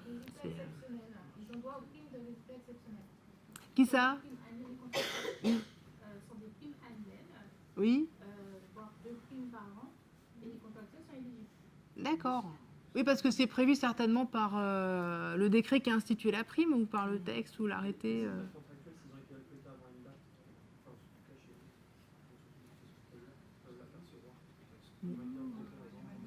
Alors, il va falloir que j'avance un petit peu. On pourra en discuter après à la fin parce qu'il faut quand même que je tienne un petit peu je tienne un peu l'horaire. Voilà, donc après au niveau du contrat, là c'est vraiment les mentions obligatoires que je vous ai exposées. Juste un dernier petit point, toujours mettre les voies et délais de recours. Voilà. Ça, je vois que ça manque assez souvent. Après, tout ce qui est lié au congé maladie, affiliation retraite, à la rigueur, si on ne le met pas, c'est pas grave. Hein, mais voilà. S'il a des questions, l'agent il viendra nous voir voilà, sur son affiliation, sur ses congés maladie. Voilà. Hein. Alors évidemment, tout comme les autres... bon, après, moi, je ne suis pas spécialiste de la paye, mais les contractuels là, ont été impactés, comme les titulaires, par l'indemnité, enfin la hausse de la CSG, du coup, la mise en place de l'indemnité compensatrice de CSG. Oui. Est-ce qu'on peut mentionner quelque chose concernant les heures supplémentaires? Pour moi, oui. Il n'y a pas de... s'il en fait, oui. Enfin, ou alors, après, c'est... Ah ouais. À ce moment-là, non, il n'y a pas d'obligation. Ce sera du cas par cas après. Chez nous, ils nous payent des heures supplémentaires. Oui. C'est stipulé dans le contrat que l'agent peut y prétendre. Après, c'est de la négo. Ce ne sera pas indemnisé.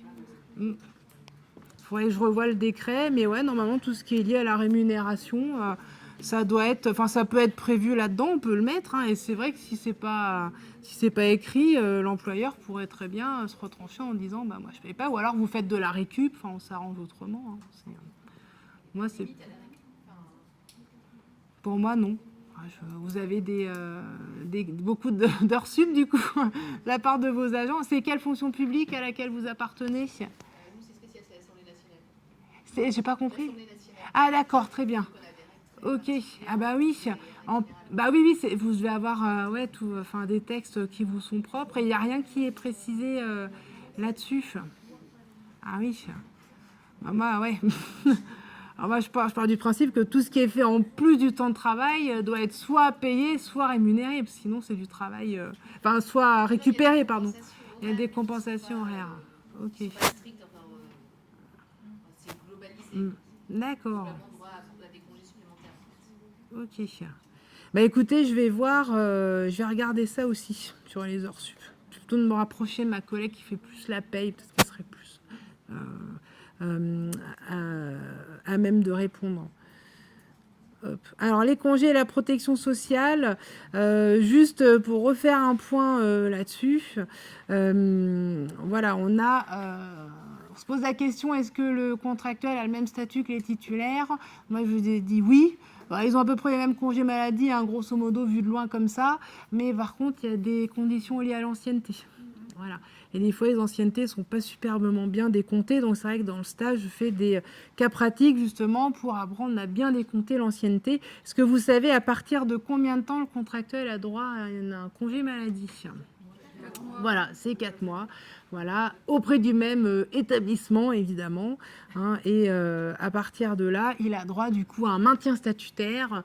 Dès lors qu'il y a 4 mois d'ancienneté, c'est 1 mois plein, 1 mois de traitement. Là, ça n'a pas changé. Et évidemment, il ne faut pas oublier, ça aussi, je constate des fois qu'il y a des loupés. Il faut soit demander la subrogation, soit déduire les IJ, mais enfin, il faut faire quelque chose. Parce que des fois, il y a des agents qui se retrouvent à percevoir à la fois le plein traitement ou le demi-traitement et les IJSS en plus. Voilà. Donc ça, c'est pas normal. Voilà. Plus tendance à être malade que les autres, ceux-là, du coup. Voilà. Oui, dites-moi. Oui. Dans le cas des contractuels CDD, lorsqu'ils ont des coupures de contrat, on les reprend 4 mois après. Comment on calcule l'ancienneté de la maladie? Justement, c'est ce que je vois effectivement dans... C'est compliqué, et même dans le texte, c'est pas très clair non plus. Vous êtes quelle fonction publique? De l'État. D'État, ouais, donc c'est ça. Donc, en fait, on additionne tous les contrats dès lors que, c'est comme pour la civilisation, dès lors qu'il n'y a pas plus de 4 mois d'écart entre les contrats. Donc si on repart à zéro. Donc vous recrutez un agent de janvier à avril, vous le reprenez au mois de juin, il est malade en juillet, pour moi il a droit à son mois plein et son mois demi. Parce que tout ce qu'il a fait en début d'année, je le rapatrie. Moi Voilà. En fait, on les prend, Après, les logiciels, des fois, sont... on a des nombres de postes, on les Oui. et puis on les prend en intérim, en fait, toujours chez nous. D'accord. Après, dans quel cas, ils sont perdants. Et pour leur Ah ouais, du coup, en intérim, c'est contrat de droit privé, ça, pour le coup, c'est... Ah bah oui. Ah ouais, bah là, pour le coup, ça rentre pas, là. oui, mais parce qu'en fait, ils travaillent chez nous. Ah ouais, donc là, ils sont lésés. Bah ouais, forcément. Après, ça, c'est la politique de l'établissement. Donc là, ouais, ça, c'est typiquement le cas. Des fois, il y a des établissements puisqu'ils font... Enfin, après, je dis pas que c'est fait exprès, mais des fois, les logiciels sont peut-être mal paramétrés, ce qui fait que tout ce que l'agent a fait avant est ignoré, alors que finalement, ça aurait pu faire l'objet d'une reprise. Voilà. Quand l'agent passe un contrat de droit privé, un contrat de droit privé, si c'est continu, c'est comme si c'était le même type de contrat. Ah, j'ai... oui, enfin, Pour j'ai... les apprentis, par exemple, on a des Ouais. apprentis qu'on recrute après contrat privé, qui passent de contrat de droit privé à droit public. Pour moi, c'est complètement différent. Là, il faut regarder la nature du contrat. Pour moi, tout ce qu'il a fait sous contrat de droit privé, c'est pas, pour moi, ça compte pas. Hein. C'est vraiment les services effectués en qualité d'agent contractuel de droit public. C'est vrai que c'est pas, ça va le desservir, mais bon. Hein. Et donc en termes de congés, c'est pareil que pour les titres, hein, on a le CMO, on n'a pas le CLM, mais on a le congé grave maladie. Et puis on n'a pas le CLD, congé longue durée, il n'existe pas. Mais bon, par contre, on a les congés accident de travail, maladie pro, qui correspond au congé pour accident de service, maladie imputable au service du fonctionnaire. Mais bon, voilà, pas rémunéré de la même façon, on va dire. Voilà. Congé imputable, c'est payé à plein traitement pour le titulaire, hein, sans aucune limite, hein, c'est jusqu'à la reprise ou la radiation des cadres. Et puis, pour les contractuels, c'est 1 à 3 mois plein traitement, ça dépend de l'ancienneté. Et puis ensuite, il n'y a plus rien à part les IG ATMP qui seront égales à 80% du salaire, hein, pas plus. Voilà. Donc ça va pas changer. Il n'y a pas d'ancienneté pour le congé ATMP. C'est dès le premier jour de contrat, l'agent a un accident. Voilà, il est couvert, il a d'office droit à un mois à plein traitement. Voilà. Jusque-là, là, il n'y a pas eu trop de modifications par la carence. Voilà, la carence, où là, le premier jour, tout comme les titulaires, le premier jour d'arrêt n'est pas indemnisé tant qu'il s'agit du CMO. Alors, si c'est du CMO qui enchaîne sur du congé de grave maladie, on requalifie tout, on rend la carence. Voilà, c'est comme pour le titulaire, il n'y a pas de spécificité. Et c'est vrai que pour les employeurs, du coup, ça fait un jour de moins compensé. Voilà, malheureusement. Voilà. Mais bon, je pense que de toute façon, vous pouvez constater qu'il y a moins d'absentéisme chez les contractuels que chez les titulaires, de toute façon, parce que bien souvent, ils sont recrutés pour une durée assez limitée dans le temps. Voilà, et ils n'ont peut-être pas non plus forcément le temps d'atteindre l'ancienneté requise pour bénéficier d'un congé indemnisé, rémunéré à plein. Donc, il y en a quand même beaucoup moins. Oui. Congé grave maladie, ouais. Alors, le congé grave maladie d'office, ça ne me dit rien. Le CLM et le CLD d'office, voire même le CMO, je suis d'accord avec vous. Pour les titulaires, il n'y a pas de problème, en saisissant en parallèle le comité médical. Pour le contractuel, c'est une bonne question, mais je n'ai pas eu de témoignage de pratique terrain. Pourquoi pas, après tout? Voilà, c'est pas... Ah, ça a été refusé? Ah, d'accord, oui. Oui, c'est sur demande, oui, mais... C'est bien ce qui est écrit dans le... Mais c'est vrai qu'on s'amusait à faire un parallèle avec le titre où là, le CLM peut se faire d'office. Mais là, je pense que oui, ça va bloquer. Vous avez déjà essayé, c'est ça? Il me semble qu'on en avait parlé quand on s'était vu en février. Et ça a capoté, malheureusement. Oui, c'est... Là, en fait, oui, il faudrait faire des expertises, poser la question de l'aptitude de l'agent à ses fonctions, à toute fonction, et puis voir pour éventuellement aller sur un licenciement pour inaptitude physique en respectant... en respectant par contre rigoureusement la procédure, hein, parce que là le décret est très précis là-dessus et c'est vraiment une obligation, une garantie pour l'agent que d'avoir ce droit au reclassement, sauf s'il est inapte à tout, auquel cas la question se pose pas. C'est vrai que nous avons énormément de Oui. Ouais, c'est... Ça touche les mêmes pathologies. Hein. Donc c'est vrai que licencier des gens pour inaptitude, parce qu'ils sont atteints de maladie psy, c'est embêtant. Je suis bien d'accord. Et ne pas le faire. Et du coup, vous faites comment? On est obligé de les licencier. Bah voilà, il n'y a pas Sauf de... si on arrive à les convaincre, mais c'est plus compliqué sur les pathologies. Et convaincre Ça à va demander long. la demande de retraite? Non, Ah, la demande de... Ah, de congé grave maladie. Ah oui, oui. Et oui. Après, il y a toute une histoire d'acceptation et tout. Hein. CMN. Ouais. Ah non, c'est pas qu'il y en a beaucoup. Moi, je travaille dans le domaine social. Donc, si vous voulez, l'objectif, c'est pas de licencier des gens. Par exemple, je Voilà. vous dis, on a plutôt plus de gens en CDI que de titulaires. Voilà. Et qu'en l'occurrence, c'est des gens malades. Quoi. Donc, et 3 ans, on a le temps de se soigner. Si on a une grave dépression, on a le temps de se soigner. Mais tout, ouais, encore faut-il arriver à convaincre l'agent, s'il veut bien. Il y a des temps partiels thérapeutiques aussi. Oui, mais alors c'est pas la même. Enfin, on va pas au comité médical, ouais, c'est pas la même façon de l'obtenir en fait, mais tout à fait, ils peuvent en prétendre. Ils prétendent et c'est pas limité, comme dans la fonction publique, à 1 an par affection. C'est tout à fait autrement conçu à la CEPAM. Voilà. Il est prescrit par le médecin du travail, n'importe quoi, prescrit par le médecin traitant, excusez-moi. Après, on essaye de mettre ça en place en travaillant communément médecin du travail et employeur public. Et puis après, on ne se préoccupe pas du reste. Hein. Si c'est possible, du coup, on fait reprendre l'agent à temps partiel, on lui paye la quotité de service travaillé et il se fait éventuellement compenser par la CEPAM. Ça, ça relève pas de notre compétence. Hein. Voilà. C'est pas nous qui allons pouvoir dire s'il sera payé à plein ou pas dans le cadre de ce temps partiel thérapeutique. Voilà. Mais c'est ça. Voilà, mais on ne sait pas ce... Ouais, c'est ça. Les IJTPT qu'on appelle, voilà. Mais ça, après, c'est pas nous qui allons décider si oui ou non il y aura droit.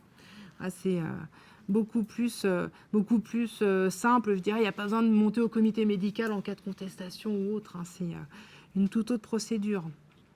Vous avez d'autres questions sur le temps partiel? Pardon? Il faut l'accord de la CPAM pour le mettre en temps partiel thérapeutique. Ah non.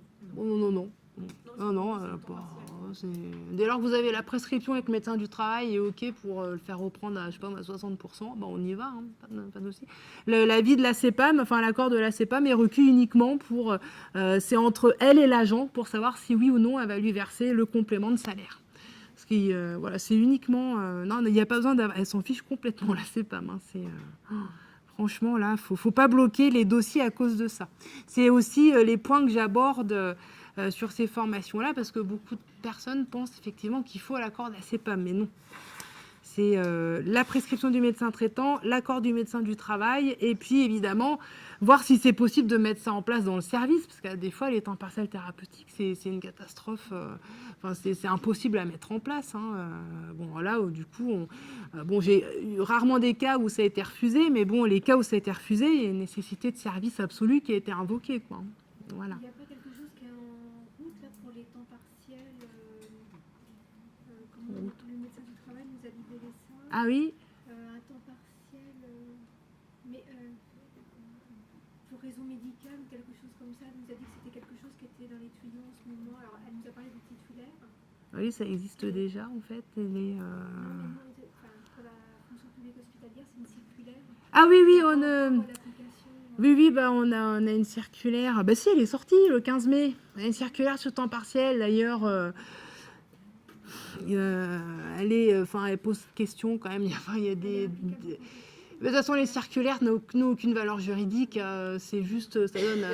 voilà, ça floue plus qu'autre chose le tableau, mais bon, il faut vraiment que je la regarde d'un peu plus près. Mais oui, non, là, c'est pas applicable aux contractuels, ça concerne que les titres, les stagiaires. Voilà, comme ça, on est tranquille. Voilà. Ah non, elle n'applique pas aux contractuels. Pas à eux. Voilà. Qu'est-ce que je voulais voir d'autre avec vous? Oui, alors tout ce qui est sortie de service également. Les sorties de service, à moins qu'il y ait d'autres questions. On en a déjà un petit peu parlé déjà. Hein, donc pour les contractuels, il n'y a pas de garantie de l'emploi. Voilà, donc ils peuvent être licenciés alors même qu'ils sont en CDI. Voilà, ça je l'ai vu, hein, des agents en CDI sur emploi, peu importe la catégorie, qui par exemple ont été licenciés. Dans les jurisprudences, on a eu ça parce que ils n'ont pas eu le concours, par exemple. Du coup, on les licencie pour positionner le lauréat. Voilà. Alors que l'agent, il était en CDI depuis un paquet d'années. Ça, c'est une jurisprudence que je vois en stage, qui est un petit peu... voilà, ça pose...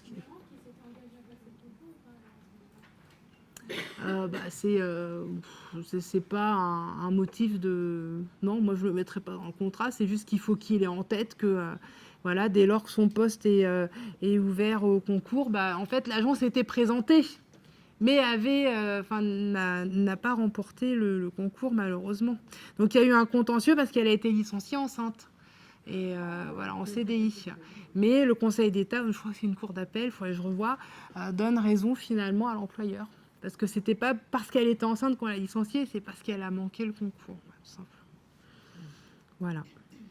Donc on a plein de cas de licenciement qui ont fleuri dans les décrets, licenciement pour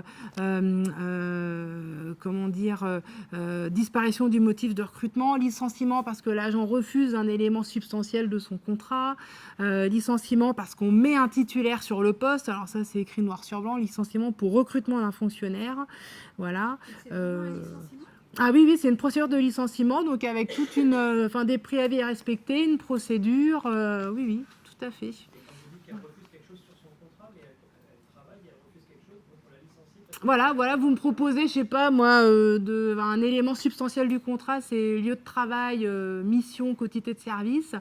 Voilà, vous me dites, on vous déménage dans le 93, ou peu importe, je sais pas, avec une forte distance kilométrique, des fois il en faut très peu, parce qu'avec les transports c'est très compliqué. Il y en a qui refusent, en fait, on leur donne 1 mois pour réfléchir, et au bout d'1 mois on recueille leur réponse, et s'ils veulent pas suivre, du coup, c'est un licenciement pour comment ils appellent ça, pour refus de modification d'un élément substantiel du contrat.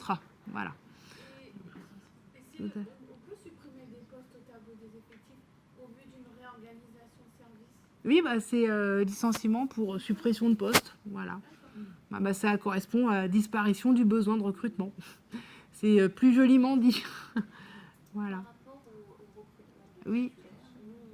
le CMN relevait du décret liste. Ah oui, le 84-38, qui a été abrogé depuis, il a changé de numéro. D'agents en CDI, Oui. qui sont sur des emplois qui aujourd'hui relèvent d'emplois titulaires. Après, tout dépend de la politique que l'employeur souhaite mettre en place, mais bon, c'est vraiment si on appliquait les textes, on a un titulaire potentiellement. Voilà. C'est dangereux. Voilà. Je sais pas, j'ai un titulaire à reclasser, pourrait très bien faire le boulot. Et je peux parfaitement licencier le contractuel pour mettre ça, je le vois dans les formations inaptitude, invalidité, reclassement. Après, c'est pas sur tous les postes, mais voilà, là où on peut reclasser un titulaire, on n'hésite pas finalement à se séparer du contractuel. C'est rare parce que les employeurs publics apprécient beaucoup leurs contractuels, sont contents d'eux, de leur travail et tout, donc ils essaient de les préserver, mais des fois c'est vrai qu'ils sont poussés dans les retranchements avec ces espèces d'obligations de reclassement, pour ne citer que ça, d'obligations de moyens en tout cas, ils sont obligés d'aller dans ce type de procédure un peu déplaisante, mais on n'a pas forcément le choix. Et en fait, le décret prévoit tout, vous avez les préavis à respecter, toute la procédure, donc convocation à un entretien, saisir à la CCP. Alors là, pour l'instant, dans le milieu hospitalier, ils n'y sont pas encore, mais ça va arriver, là, les élections, et dans la territoriale aussi, d'ailleurs, ça va arriver en décembre. Ouais, donc là, je pense que, comme je disais un petit peu en amont, c'est vrai que ça manquait, ils n'avaient pas d'instance représentative, mais je pense que ça va plus alourdir la procédure, les procédures qu'autre chose. Par exemple, tout ce qui est licenciement, ça devra passer en CCP. Voilà. Oui. Pour licenciement pour refus substantiel d'un élément du contrat, oui. C'est licenciement avec indemnité quand même. Ah bien sûr, il y a une indemnité de licenciement et il y a du chômage derrière. Voilà. Les seuls cas où il n'y a pas d'indemnité de licenciement, c'est les cas de démission, évidemment, parce que de toute façon, c'est pas un licenciement, c'est une démission. Et puis les licenciements pour motifs disciplinaires. Voilà. On peut pas forcer un agent par exemple, nous, dans le domaine hospitalier, à changer de service. S'il n'est pas d'accord, on ne peut pas l'obliger à changer de service. C'est pourquoi le font. Enfin, après, C'est juste l'employeur, on n'est pas forcément le service d'affectation. Donc, il fera les mêmes missions. il faut faire les mêmes missions. Les mêmes missions, mais pas forcément sur le même site, par exemple. D'accord. Ah oui, donc là, ça, c'est un élément substantiel du contrat là, du coup, qui est touché. À la fois, c'est curieux parce qu'un titulaire, il est titulaire de son grade, mais pas de son poste. Ah oui, non, Si mais le poste c'est. est amené à changer, il ne faut pas que ce soit Oui, considéré comme, voilà, c'est ça. un C'est vrai exemple que disciplinaire de voilà, il y titulaire. a ce qu'on appelle la nouvelle affectation. Il y a une nouvelle affectation, Voilà. Nouvelle affectation, on a des jurisprudences qui disent bien que l'agent est tenu d'y déférer. Voilà, pour les contractuels, on ne parle pas de nouvelle affectation, ça, parce qu'ils n'ont pas, voilà, c'est pas du statut pour eux, quoi. Ils n'ont pas de carrière, donc Pour une nécessité de voilà. service que le changement de lieu de travail est demandé, si le contractuel refuse, on peut le licencier. Ah bah complètement. Voilà, ce sera, s'il veut pas, bah du coup on s'en sépare. On joue là-dessus. C'est les articles 40 et suivants du décret. Oui, dites-moi. Alors moi j'ai une question qui est plus d'actualité. Dites-moi. Concernant les contractuels, donc avec le gouvernement actuel qui Oui. a prévu une recrudescence de recrutement. Oui, alors justement, attention, hein. Justement, c'est une slide que j'ai sautée. C'est que pour certains postes. Alors, on a vu qu'à une période, donc avant maintenant, on avait eu une certaine période, il y a quelques années, une recrudescence de recrutement de contractuels. Ensuite, ça s'est arrêté. Au contraire, c'était la mesure inverse, c'est-à-dire qu'il fallait prendre plus de fonctionnaires qui étaient... C'est pour ça qu'il... Voilà, avec la loi Sauvadet. On assiste maintenant encore à l'effet contraire. Alors, au niveau de, justement, plus de ces contractuels, où on les met? Est-ce qu'ils sont CDIsés par la suite? Est-ce qu'il y a... Enfin, Ah bah ça c'est... Est-ce qu'ils sont licenciés? Voilà. C'est-à-dire qu'avec... Tout dépend des années, en fait. Soit on a des contractuels, soit, effectivement, on a des titulaires. Bah après, ça c'est décrié justement par certaines organisations syndicales notamment parce que voilà, finalement ils partent du principe que ça va encore précariser les contracteurs dans la fonction publique. Donc là, à l'heure actuelle, le dispositif loi Sauvadet, il y a certaines instances qui demandent à ce que ce soit remis en place, justement pour... Mais après, on va jamais s'en sortir, quoi, finalement. C'est vrai que le message est contradictoire. D'un coup, on veut que des titulaires, après, on veut que des contractuels. Voilà, donc je suis bien d'accord avec vous. Et donc, vous disiez que finalement, il va y avoir une recrudescence encore, mais de toute façon, je le vois en pratique parce que c'est un stage qui est très demandé. Donc, il y a finalement, je pense, de toute façon, de plus en plus de contractuels. Mais là, l'assouplissement ne devrait concerner que certains métiers, alors qu'ils ne relèvent pas d'une spécificité propre au service public. Donc là, on va voir qu'est-ce qu'ils vont... il va falloir qu'ils se mettent d'accord sur qu'est-ce qui n'est pas en lien avec le service public. Hein. Là, pour l'instant, c'est juste une concertation. Pardon ? Oui, c'est ça. Ce serait juste pour assouplir les recrutements sur des métiers finalement assez pointus et puis plus de catégories là. Voilà, je vous ai mis une petite liste là que j'ai trouvée en fouillant un peu sur le net. Hein. Donc c'est les exemples de secteurs souvent cités, c'est tout ce qui est numérique, ingénierie, sécurité informatique et puis tout ce qui est data. Gestion des data, quoi, community manager, expert réseau. Bon, c'est métier d'avenir, là, pour le coup, hein, et pour lesquels on n'a pas forcément de candidats dans le vivier. C'est pour ça qu'on va devoir, là... c'est pas non plus la majorité, quoi. Hein. Voilà. Ça, on ne sait pas si ce sera directement... Oui, et... Et puis alors, moi, ce que je disais ce matin en discutant un peu, c'est que finalement, je me demande vraiment ce que ça va apporter, parce qu'on a déjà le motif. Tout ça, c'est des boulots pour lesquels il n'y a pas de corps véritablement, ni de cadre d'emploi de fonctionnaire. Donc moi, si j'ai besoin, je sais pas moi, d'un data scientist, ben, j'ai utilisé 4.1, l'article 4.1, par exemple, pour la fonction publique d'État, absence de corps de fonctionnaire, je le recrute en CDI directement. Voilà. Après... informatique, il peut y avoir, oui, mais c'est pas partout. Voilà, donc c'est, on va, ça dépend des fonctions publiques. Alors, ce qui est souvent décrié, c'est OK pour recruter plus de contractuels, mais le problème, c'est que on n'a pas véritablement de cadre, de règles de gestion, bon, mis à part les décrets, mais dans les décrets, il n'y a pas grand-chose. Enfin, on a, oui, tout ce qui est lié à la recrutement, rémunération, congé, gestion de la sortie de service, mais en proprement parler de gestion de carrière, il n'y a rien du tout. Il n'y a pas de carrière, de toute façon, à lire des décrets pour les contractuels, il n'y en a pas. Donc, pour être un petit peu attractif et pour garder les agents, il y a certaines entités, par exemple, comme vous faites, comme ils font également dans les EPST ou au CSA, là où je suis intervenue, ils ont véritablement des cadres de gestion avec une évaluation. Où est-ce que j'ai vu ça aussi? À l'INSERM et à l'ANSES, à Maison-Alfort, ils ont des cadres de gestion avec finalement des progressions à l'ancienneté dans les grilles. Ils ont un décret qui prévoit voilà, dans quel cas l'agent peut avoir un avancement de grade et autres. Enfin, ils font le monde des titulaires adapté aux contractuels avec des textes en interne validés par les instances, quoi. Et ça marche très bien. Donc, ce serait peut-être un modèle à suivre. Voilà. Donc, c'est...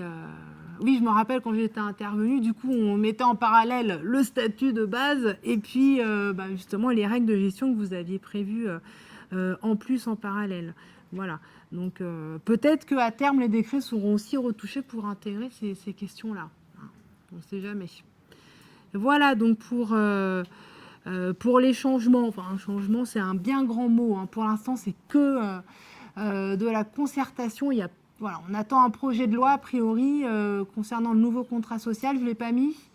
2019. Projet de loi attendu. Tout va arriver en même temps, hein, je vous le dis tout de suite, ça va être ça, ça va être la retraite, qu'est-ce qu'il y a, le chômage certainement. Voilà, il va y avoir pas mal de 2019, on va être tout azimut dans les textes et il y aura certainement beaucoup de stages d'actualité du coup chez GRéseau. Stages d'actualité qui durent généralement une journée. Hein. Après, c'est plus adressé aux personnes qui sont, vous voyez, par exemple pour les contractuels, quand les décrets sont sortis, j'ai fait des formations actu une journée. C'est-à-dire qu'il faut déjà arriver en connaissant un minimum le statut, sinon ça risque de ne pas être trop agréable, parce qu'on va quand même à un rythme soutenu. Voilà. Est-ce que vous avez d'autres questions? Parce que là, je pense qu'on a tout abordé. Voilà, sortie de service, voilà. Bon, il est 11h10, je suis même en retard. Je suis navrée pour ceux qui ont des trains ou autres à prendre. J'espère que ça vous aura plu, cette conférence d'1h30, voire même un peu plus. Donc, si vous avez des questions, on peut garder le contact par mail, hein, il n'y a pas de souci. J'espère que vous aurez pu obtenir quelques informations utiles sur le statut des contractuels. Si vous voulez feuilleter l'ouvrage, il est juste là. Merci bien. Merci beaucoup.